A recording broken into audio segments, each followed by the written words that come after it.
Assalamu alaikum wa rahmatullahi wa barakatuhu. Dear brothers and sisters, Ramadan, the most beautiful and blessed time of the year, is finally here. But let me ask you something. Are you making the most of this sacred month? Many of us fast, pray, and give charity. But did you know that there are powerful sunnahs of the Prophet that can multiply your rewards? Yet, so many people overlook them. Today, I'm sharing 8 must-do sunnahs of Ramadan, practices directly from the life of our beloved Prophet, peace be upon him, that will elevate your fasting, increase your blessings, and bring you closer to Allah. So, get comfortable and let's dive into these incredible sunnahs that you don't want to miss. Eating suhoor, the pre-dawn meal, filled with blessings. One of the simplest yet most rewarding sunnahs of Ramadan is eating suhoor, the pre-dawn meal. The Prophet said, "Eat suhoor, for in suhoor there is blessing, barakah." Sahih al-Bukhari, 1923, Sahih Muslim, 1095. Even if you are not feeling hungry, try to have something small, even a sip of water. Suhoor is not just about physical nourishment, it's about spiritual blessings.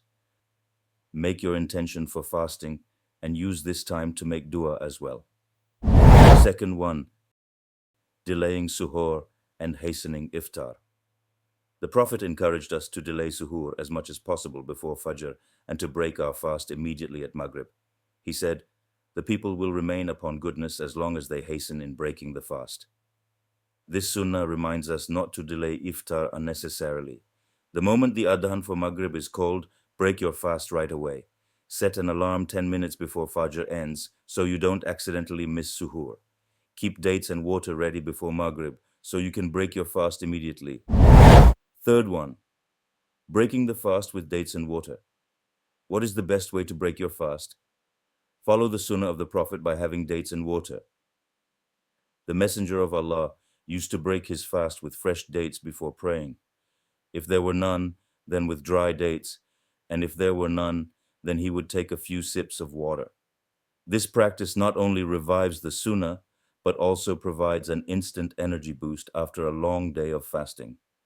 Always keep dates with you, whether at home or outside, so you can break your fast in the sunnah way, even if you're on the go.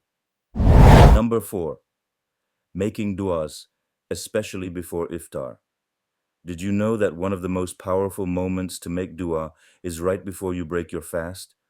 The Prophet said, "Indeed, the fasting person has a supplication that is not rejected when he breaks his fast." Imagine, every single day of Ramadan, you have a guaranteed moment where Allah accepts your prayers. Don't waste it. Prepare your du'as in advance. Have a small list of du'as you want to make before iftar, whether for yourself, your family, your health, or your afterlife. Fifth one, praying Taraweeh, the night prayer of Ramadan. Taraweeh is one of the highlights of Ramadan, and it's a special prayer offered only in this blessed month. The Prophet said, "Whoever stands in prayer during Ramadan with faith and seeking reward, his past sins will be forgiven." Whether you pray in the masjid or at home, make an effort to pray Taraweeh regularly. It is a beautiful way to spiritually connect with Allah and gain immense rewards. If you can't pray 20 rak'ahs, don't worry. Even 2 rak'ahs of Taraweeh are better than none. The goal is consistency. Coming to the 6th one. Reciting and reflecting on the Quran in Ramadan is the month of the Quran. It was during this month that the Quran was first revealed.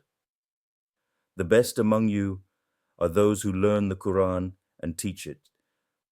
Even if you can't read large portions daily, make an effort to read a few verses, understand their meanings, and implement them in your life. Set a goal, whether it's completing 1 full Quran, reading 1 juz daily, or just 1 page a day. The key is consistency. 7th one, giving charity and feeding others. The Prophet, peace be upon him, was the most generous during Ramadan. He said, Whoever feeds a fasting person will have a reward like theirs, without reducing the reward of the fasting person in the slightest. Even giving a simple meal or a few dates to someone fasting earns immense rewards. Set aside a portion of your income for charity, distribute meals to those in need, and help support families struggling during Ramadan. Eighth one, last but not least, seeking Laylatul Qadr, the night of power. The last 10 nights of Ramadan are the most special. Within them is Laylatul Qadr, a night better than 1,000 months. The Prophet said, "Whoever prays on Laylatul Qadr with faith and seeking reward, his past sins will be forgiven." No one knows exactly which night it is, so seek it in the nights of the last 10 days. Don't limit it to only odd nights. It can be any night in last 10. Increase your acts of worship during these nights. Pray extra, make dua, and ask for forgiveness. Even if it's just 10 minutes of sincere prayer, it could change your life. And there you have it, 8 powerful sunnahs to make your Ramadan more meaningful, rewarding, and spiritually uplifting. Now, I have a challenge for you. Which of these sunnahs will you start practicing right away? Let me know in the comments. And remember, Ramadan is not just about fasting. It's about growing closer to Allah, increasing in good deeds, and making lasting changes in our hearts. So let's make every moment count. If you found this video helpful, give it a thumbs up, share it with friends and family so they can benefit too, and don't forget to subscribe for more inspiring content. May Allah accept all your fasts, prayers, and du'as, and grant you a Ramadan full of blessings, mercy, and forgiveness. Amin. Until next time, stay blessed and keep striving for Jannah. Assalamu alaikum wa rahmatullahi wa barakatuhu. Dua for first 10 days of Ramadan. Rabbi ighfir warham wa anta khayrul rahimin.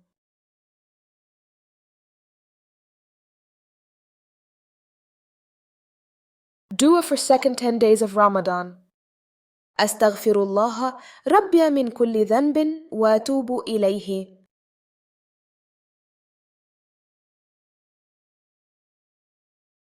Dua for last 10 days of Ramadan. Allahumma ajirni minan nar.